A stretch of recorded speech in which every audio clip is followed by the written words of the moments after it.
നേതാക്കളും ഇങ്ങനെ ഒരു ഉദ്യമത്തിന് അഭിവാദ്യം അർപ്പിച്ചുകൊണ്ട് സന്ദേശങ്ങൾ നൽകുന്നുണ്ട്. പ്രതിപക്ഷ നേതാവ് വി.ഡി. സതീശന്റെ വാക്കുകളിലേക്ക്. ഞാൻ ന്യൂസ് 18 ഈ സംരംഭത്തെ ഞാൻ പ്രത്യേകമായി അഭിനന്ദിക്കുന്നു.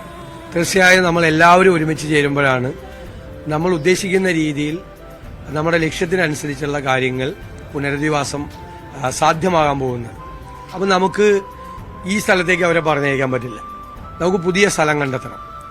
ഞങ്ങൾ ആഗ്രഹിക്കുന്നത് ഒരു കമ്മ്യൂണിറ്റി ലിവിങ്, എല്ലാവർക്കും ഒരുമിച്ച് താമസിക്കാൻ പറ്റാവുന്ന സ്ഥലം. അവിടെയുള്ള മുഴുവൻ പേർക്കല്ല, ഒരുമിച്ച് ഇപ്പം ഞങ്ങൾ 100 പേർക്ക് വീട് വെച്ച് കൊടുക്കുമ്പോൾ ആ 100 പേർക്ക് ഒരു കമ്മ്യൂണിറ്റി ലിവിങ് ഉണ്ടാവണം. അവിടെ കോമൺ ആയിട്ടുള്ള സ്ഥലം ഉണ്ടാവണം. അവിടെ ഒരുമിച്ചിരിക്കാൻ പറ്റിയ സ്ഥലം ഉണ്ടാകണം. കുട്ടികൾക്ക് സ്കൂളോ അംഗൻവാടിയോ വേണം. അവിടെ ഫ്രൂട്ട് പ്ലാന്റുകൾ ഉണ്ടാകണം. പിന്നെ അതുപോലെ ഓരോ വീട്ടിലെയും ഓരോ വിഷയമാണ്. ചില വീട്ടിൽ അനാഥരായ കുട്ടികൾ, ചില വീട്ടിൽ വരുമാനം ഉണ്ടാക്കിയിരുന്ന ആളുകൾ നഷ്ടപ്പെട്ടിരിക്കുന്നു. ചില സ്ഥലത്ത് പ്രായമായ ആളുകൾ, മക്കളും കൊച്ചുമക്കളും നഷ്ടപ്പെട്ടിരിക്കുന്നു. അപ്പോൾ ചിലപ്പോൾ നമുക്ക് അവർക്ക് ജോലി കൊടുക്കേണ്ടി വരും, നമുക്ക് അവർക്ക് സ്വയം തൊഴിൽ കണ്ടെത്തി കൊടുക്കേണ്ടി വരും, ചിലപ്പോൾ കൃഷി ചെയ്യാനുള്ള സ്ഥലം ഉണ്ടാക്കി കൊടുക്കേണ്ടി വരും. അങ്ങനെ ഓരോ കുടുംബത്തിൻ്റെയും ഓരോ പാക്കേജായി ചെയ്യണമെന്നാണ് ഞങ്ങളുടെ അഭിപ്രായം. അപ്പോൾ ഇതുവരെ ചെയ്യാത്ത തരത്തിലുള്ള ഒരു പുനരധിവാസ പ്രക്രിയ ഒരു മോഡലായി ചെയ്യണം. അതിന് സഹായിക്കാൻ ആളുകൾ തയ്യാറാണ്. ഏറ്റവും ശാസ്ത്രീയമായി, ഏറ്റവും പ്രൊഫഷണലായി, ഏറ്റവും ഭംഗിയായി ആ റീഹാബിലിറ്റേഷൻ പ്രോസസ്സ് നടക്കണം.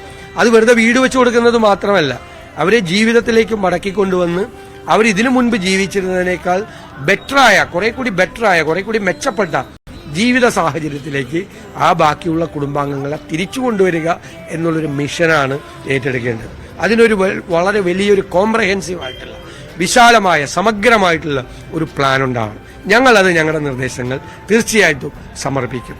ന്യൂസ് 18 നടത്തുന്ന ഈ സംരംഭത്തിന് എല്ലാ പിന്തുണയും നൽകുന്നു.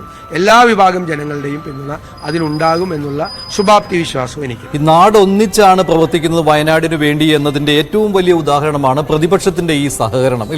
ആദ്യം മുതൽ തന്നെ പ്രതിപക്ഷം ഈ രീതിയിലുള്ള സഹകരണം വാഗ്ദാനം ചെയ്തിരുന്നു. വി.ഡി. സതീശന്റെ ഈ വാക്കുകളും ന്യൂസ് 18 കേരളത്തിന്റെ ഈ ഉദ്യമത്തിന്, വൺ ഡേ ഫോർ വയനാട് ഉദ്യമത്തിന് ആശംസ നേർന്നുകൊണ്ടുള്ള ഈ വാക്കുകളിലും പ്രതിഫലിക്കുന്നത് അതുതന്നെയാണ്. അത് മാത്രമല്ല, വി.ഡി. സതീശൻ പറഞ്ഞ ഏറ്റവും പ്രധാനപ്പെട്ട കാര്യമുണ്ട്.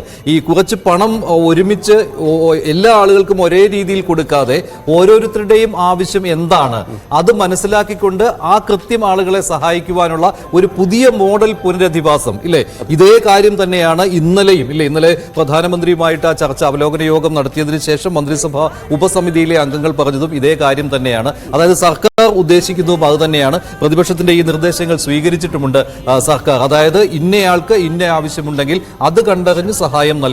അതായത് അതല്ലാതെ ഒരു ബൾക്കായിട്ട് സഹായം നൽകി അത് ആർക്കും കിട്ടാത്ത രീതിയിൽ പോകരുത്, അത് പിന്നീട് പരാതിയായിട്ട് വരരുത് എന്ന രീതിയിലുള്ള ഒരു പുതിയ പുനരധിവാസ മോഡലാണ്. അതിനെ സ്വാഗതം ചെയ്യേണ്ടത് തീർച്ചയായിട്ടും. കാരണം അതിന് പല അർത്ഥത്തിൽ കൂടി നമുക്ക് ഏറ്റെടുക്കണം. ഒന്ന്, എന്തുകൊണ്ടാണ് ഇത്തരം ദുരന്തമുഖത്തേക്ക് സർക്കാർ സംവിധാനങ്ങൾക്ക് സഹായം നൽകേണ്ടത് എന്നൊരു തോന്നൽ, അല്ലെങ്കിൽ ഇനിയുള്ള കാലങ്ങളിലും അത്തരം സഹായം നൽകാൻ കൂടുതൽ ആർജവം നൽകുന്ന ഇടപെടൽ സർക്കാരിന്റെ ഭാഗത്ത് തുടർച്ചയായി ഉണ്ടാവണം. അവിടെയാണ് ഇത്തരം ഫണ്ട് കൃത്യമായി വിനിയോഗിക്കപ്പെടുന്നത്. കൃത്യമായിട്ട് ഇത് എത്തേണ്ടവരുടെ കൈകളിലേക്ക് തന്നെ എത്തിയിട്ടുണ്ട്. അത് മനസ്സിലാകണം, ജനങ്ങൾക്കും ബോധ്യമാകണം. എന്നാൽ മാത്രമേ ഇനി വരും കാലങ്ങളിൽ ദുരന്തങ്ങൾ ഉണ്ടാവാതിരിക്കട്ടെ എങ്കിൽ പോലും ഒരു ദുരന്തമുണ്ടായാൽ അതിനെ നേരിടുന്നതിന് വേണ്ടി പ്രാപ്തരാകുവാനായിട്ട് നമുക്ക് സാധിക്കുകയുള്ളൂ. എന്തായാലും ഈ പുനരധിവാസ പാക്കേജും മോഡലും ഒക്കെ അതൊരു പുതിയ തുടക്കമാകട്ടെ എന്ന് തന്നെ കരുതാം, അല്ലേ?